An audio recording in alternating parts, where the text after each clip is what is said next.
Lembaga keuangan adalah badan hukum usaha yang aset utamanya berbentuk keuangan maupun tagihan-tagihan yang dapat juga berupa saham, obligasi, dan pinjaman daripada berupa aktiva real, misalnya bangunan, perlengkapan, dan bahan baku.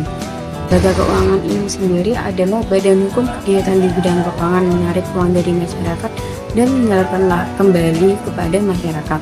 Sistem sejarah lembaga keuangan ini bermula dari zaman Nabi Adam. Pada zaman Nabi Adam, manusia memenuhi kebutuhannya sendiri dengan cara bercocok tanam, berburu, dan berpindah-pindah. Kemudian terbitlah sistem barter. Sistem barter ini adalah sistem yang dimana manusia membutuhkan orang lain dengan saling mempertukarkan.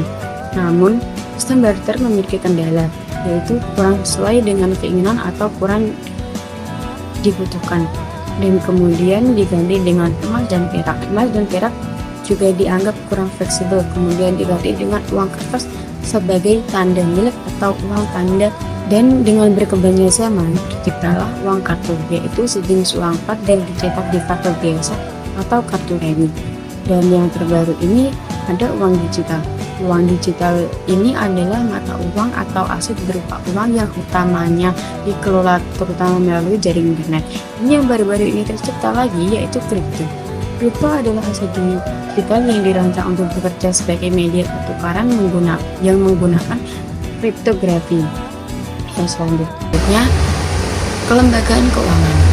Jadi, kelembagaan keuangan ini dimulai dari emas dan perak, kemudian uang kertas.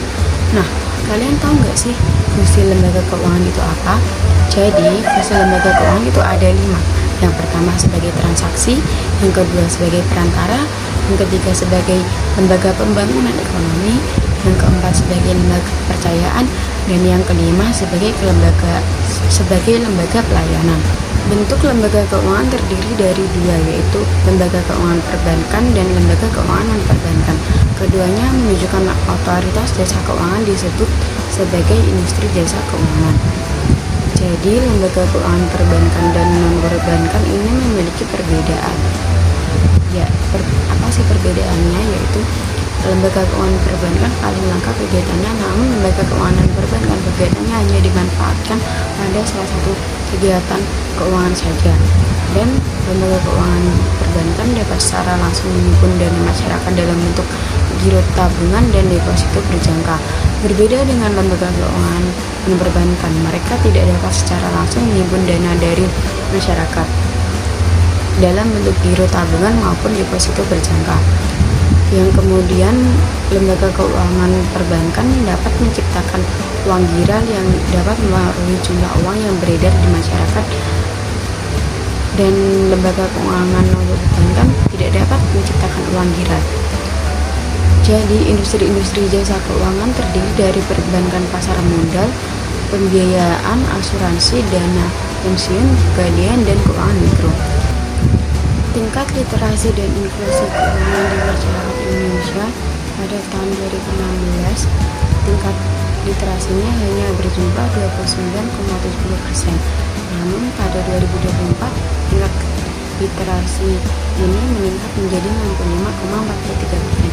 Sedangkan tingkat inklusi pada tahun 2016 sudah mencapai 67,80% dan meningkat pada tahun 2024 menjadi 75,2%. Berdasarkan sistem indeks literasi keuangan dan inflasi keuangan pada tahun 2024 secara konvensional, literasinya mencapai 60,8% dan inklusinya mencapai 73,5%. Sedangkan pada sistem syariah, literasinya hanya mencapai 39,11% dan inklusinya hanya mencapai 12,88%. Yang selanjutnya adalah pengawasan industri keuangan. Jadi, pengawasan industri keuangan yaitu otoritas jasa keuangan yang bertugas melindungi masyarakat, pengawasan industri jasa keuangan dan memajukan kesejahteraan umum. Nah, fungsi dari pengawasan keuangan ini adalah membuat dan melaksanakan kebijakan moneter, mengatur dan menjaga kelancaran sistem pembayaran. Sekian dari saya. Terima kasih. Wassalamualaikum warahmatullahi wabarakatuh.